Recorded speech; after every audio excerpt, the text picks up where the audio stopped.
So welcome to Educare 247 guys. So we are back with the second part of CAT 2007 quantitative aptitude solutions. So these are actual level CAT examination questions. So we are trying to give you the best solutions that are possible. We have already shown you in the first part that how we solved 9 questions without any application of high level concepts, and using basic concepts within like 1 or 2 minutes we were able to solve most of the questions, in fact all the questions. So similarly we are going to continue the series. So I request you to subscribe to our channel, like the video, and also share it with your friends so that everyone is aware about the best solutions that are available on our channel and are also updated from time to time as we go on releasing one part. Okay, so please do subscribe and be very attentive during this session. I request you to pause the video and solve the question first on your own, and then look for the solution that I'm giving you. And certainly we have tried to bring the best solutions possible. So let's start with it. So the question says, a stall sells popcorn and chips in packets of 3 sizes, which is large, small, super, and jumbo. Okay, so the 3 sizes are large, super, and jumbo. The numbers of large, super, and jumbo packets in its stocks are in the ratio 7:17:16 for popcorn and 6:15:14 for chips. If the total number of popcorn packets in its stock is same as that of chips packet, then the number of jumbo popcorn packets and jumbo chip packets are in the ratio. Okay, so we have to calculate the ratio of the jumbo popcorn and jumbo chips packets. So for popcorn and for chips, the ratio is given as 17:17:16, and here it's given 6:15:14. Okay, so now if we see the total ratio or total sum of this ratio will be 17 plus 7, which is 24, and 16 40. Okay, and 15 and 6 21, 21 14 35. So this is 40 and this is 35. Okay, the number of packets, we have taken the addition of individual ratios. So you see, CAT is always very helpful. CAT will always give you some of the other clues which is very easy to decipher. So the ratio of 40:35 you see is 8:7. Okay, but it has been given that the number of popcorn and chips packet together are same, that is this is to be 1:1. Okay, also you have to calculate the ratio for only jumbo.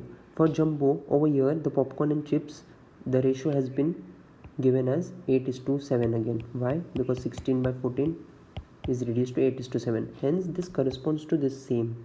Hence the ratio over here also should be 1:1, and the correct answer is A option. So you see that CAT will always give you clues which are very evident. You just need to identify them. Since the ratio over here is also 8:7 and the ratio for jumbo is also 8:7, hence 1:1 is the correct answer.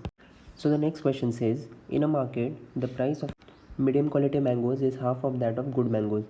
A shopkeeper buys 80 kg good mangoes and 40 kg medium quality mangoes from the market and then sells this at common price, which is 10% less than the price at which he bought the good ones.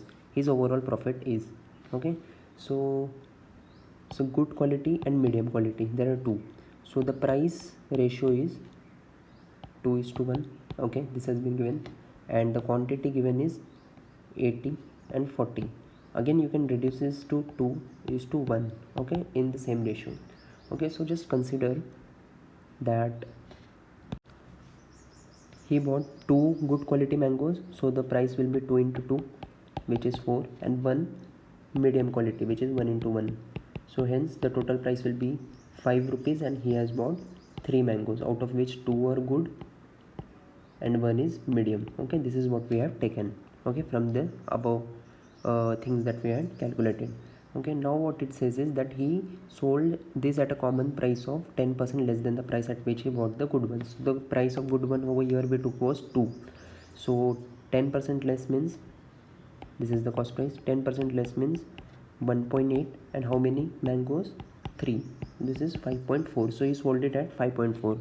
so clearly the profit is of 0.4 on 5, which is 8%. Hence the correct answer is 8%. Okay, so question number 12. If Fatima sells 60 identical toys at 40% discount on the printed price, then she makes 20% profit. Okay, 10 of these toys are destroyed in fire. While selling the rest, how much discount should be given on the printed price so that she can make the same amount of profit? Okay, so initially around we know that the mark price has to be assumed to be 100, because since 40% discount has been said, so you have to straight away assume mark price is 100. So selling price becomes 60 because discount is given 100.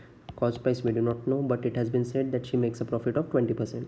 So whenever you make a profit of 20%, the selling price has to be 6 and cost price has to be 5, because on a 5 a profit of 1 gives you a profit of 20%. Hence, but this corresponds to 60, hence this is 6 into 10, so this also becomes 5 into 10 and this becomes 50. So we have got a cost price also. So the profit you would have seen is of rupees 10 on each article. So for 60 articles, 60 toys, the total profit would be 60 into 10, which is 600 rupees. So now the question says that 10 of these toys are destroyed. So what is the cost price of one toy? 50. So 50 into 10, 500. So this is the loss that that Fatima is making. So they say that how much discount she should give on printed price so that she can make same amount of profit. So she has to make same amount of profit. So the profit should be the initial 600 plus the loss that has incurred, that has to be covered. So the total profit should be 1100, that should be earned. And now how many toys are remaining, which is 60 minus 10, that is 50 toys, and hence 22 rupees profit should be there on each toy. Okay, but the cost price is 50, so selling price should be 72, and hence a discount of 28% should be given on a mark price of rupees 100 to get the same amount of profit, and the correct answer is option number D. So question number 13 says, if a and b are integers of opposite signs such as a plus 3 to the whole square to the ratio of b square is equal to 9:1, okay, and a minus 1 the whole square to the ratio of b minus 1 the whole square is equal to 4:1, then the ratio of a square is to b square is, so we'll just write it down over here. So a plus 3 whole square b square is equals 9, and a minus 1 upon b minus 1 whole square is equals 4. Okay, so this is a trap question. This would sound very easy at first, but this is actually not, because there are different cases that are possible. Okay, because once we take a square root like a plus 3 and b, you can get plus minus 3 over here, and similarly over here you can get plus minus 2. But you have to be very careful while reading the question, because it says integers of opposite signs. Okay, so if you take both the numbers positive, you get numbers of same integers of same sign, so that case is eliminated. If you take one positive and one negative, you do not get whole numbers, you get you do not get integers. Okay, so the form is not of integer, hence opposite signs cannot be taken over here. So the only case that left is minus 3, and a minus 1 upon b minus 1 is equals to minus 2. Solve this. Okay, you get a plus 3 is equal to minus 3b, and a minus 1 is equal to 2b plus 2. Okay, when you solve this, you get a is equals to 15 and b is equals to minus 6. So a by b is equals to 5 by minus 2. Okay, when you square this up both the sides, you get a square is to b square is equals to 25 is to 4, and hence D is the correct option. So question number 14 says, a class consists of 20 boys and 30 girls. In the mid-semester examination, the average score of the girls was 5 higher than that of boys. In the final examination, however, the average score of the girls was dropped by 3, while the average score of the entire class increased by 5. The increase in the average score of boys is, okay, so the number of boys and number of girls is given to be 20 and 30, but whenever you're dealing in average, just take the ratio. So do not take 20 and 30, just take the ratio. So consider 2 boys and 3 girls. Okay, so what they have told is that the average of girls dropped by 3, so 3 girls and the average dropped by 3, so there is a total decrease of minus 9 over here. Okay, and the overall average increased by 2, so overall will be how many total boys and girls are 5, and the increase is by 2, so the overall increase is of 10. So what should come over here? So that the overall increase is of 10, so here the value should be 19, so that this plus this together will give you an increase of 10. So what is the average score of boys that was increased? That would be 19 by 2, because there are 2 boys and the average we have to calculate, hence 9.5 is the correct answer, which is option number A. So the next question says the area of the closed region bounded by the equation mod of x plus mod of y is equal to 2 in the two-dimensional plane. Okay, is, so they are asking you to the area of the closed region bounded by the equation given over here. So first of all, we'll draw the graph for this equation. Okay, so the graph will come somewhat like this. This is 0. Okay, this is 2, minus 2, 2, minus 2. So if I ask you the area of this triangle, this will be half into length into breadth, which is half into 2 into 2, which will be 2. Okay, so we need to calculate similarly the area of all the 4 triangles, hence this will be 2 into 4, which is 8. So the correct answer over here will be 8, which is option number C. But just remember, in questions like this where mod x plus mod y is equal to A and you have been asked the area of the enclosed figure, just give this as the answer. This is the area of enclosed figure for the equation mod x plus mod y is equal to A. Okay, this is the standard answer. So the next question says, from a triangle ABC with sides of length 40 feet, 25 feet and 35 feet, a triangular portion GBC is cut off where G is the centroid of triangle ABC. The area in square feet of the remaining portion of the triangle is. Okay, so the figure will look somewhat like this. Okay, so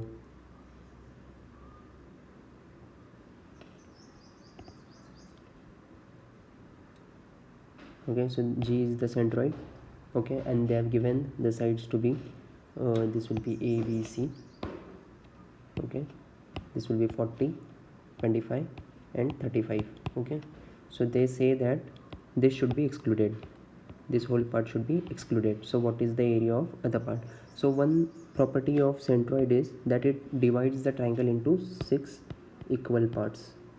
Okay, so over here we have to exclude these 2 equal parts, 2 equal triangles. Okay, so it divides into 6 equal triangles or parts. So we have to exclude these two equal parts over here and just calculate the area for the 4 parts. So it will be 4 by 6 into area of the whole triangle. So area of the whole triangle can be calculated by Heron's formula, which will be square root of the perimeter is 100 and the semi-perimeter will be 50. So 50 into 25 into 10 into 15. So in the end you'll get 2 by 3 into 25 into 10 root 3. Hence 500 by root 3 square feet is the correct answer. Okay, square feet. So question number 17 says, let ABC be a right angle triangle isosceles, okay, with hypotenuse BC. Let BQC be a semicircle away from A with diameter BC. Let BPC be an arc of a circle centered at A lying between BC and BQC.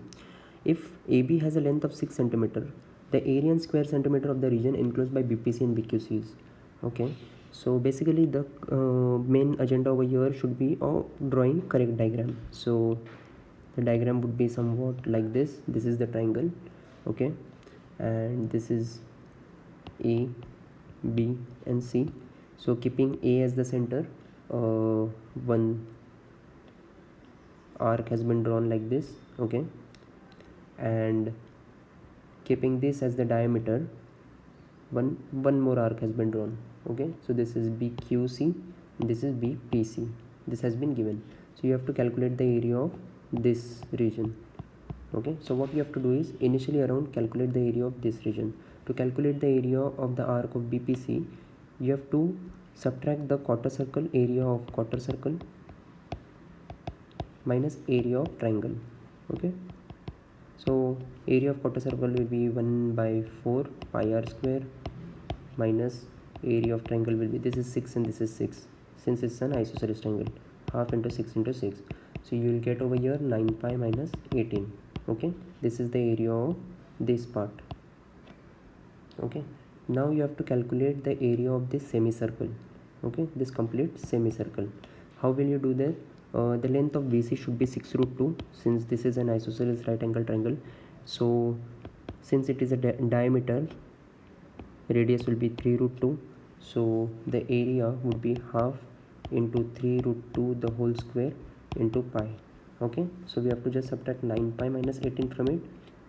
You will get only 18. So the area of this region, shaded region, is 18. Hence the correct answer to this question is 18. So the question number 19 says a solid metallic cube is melted to form 5 solid cubes whose volumes are in the ratio 1:1, 8, 27, 27. The percentage by which the sum of the surface areas of this 5 cube exceeds the surface area of the original cube is. Okay, so they have melted a original cube and then they have asked how the percentage increase in the surface area. So let us write down the volume ratio which is given. It's 27:27.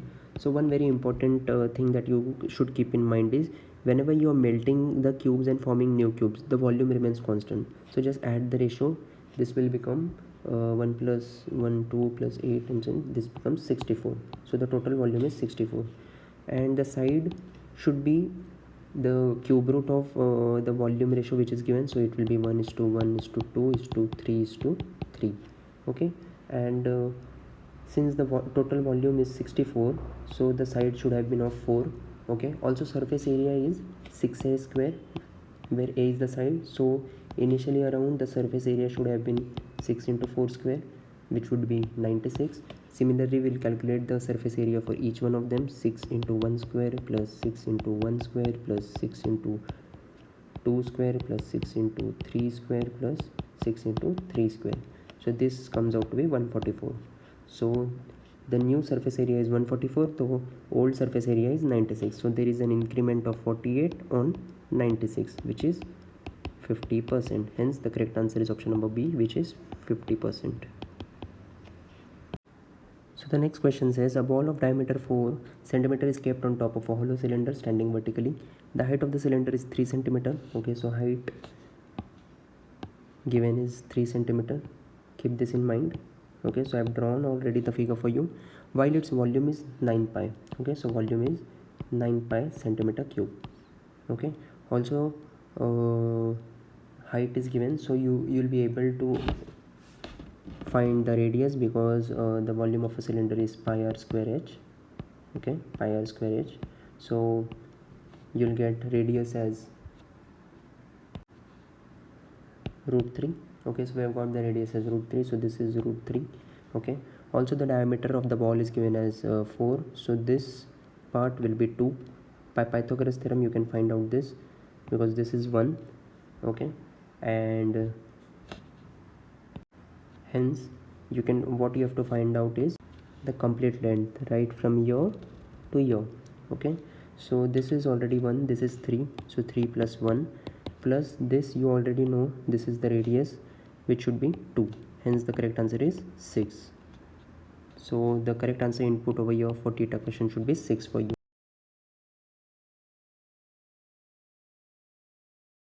So hence we are done with the part 2. So we have covered almost 10 questions over here, and I have shown you how you can solve those questions without using any high level concepts, without just using basic level concepts within time frame that has been given to you in the examination. So you see that the questions, if approached in a proper manner in CAT, are not so tough. So you should just be aware about proper techniques and proper basic concepts and how to approach each and every topic. So that will make your job easier when you are attempting such examinations which are feared for no reason. Okay, so we'll be coming up with the next video soon, so please subscribe to the channel, like and comment and share it with your friends so that you will be updated when we come up with the next video. Thank you.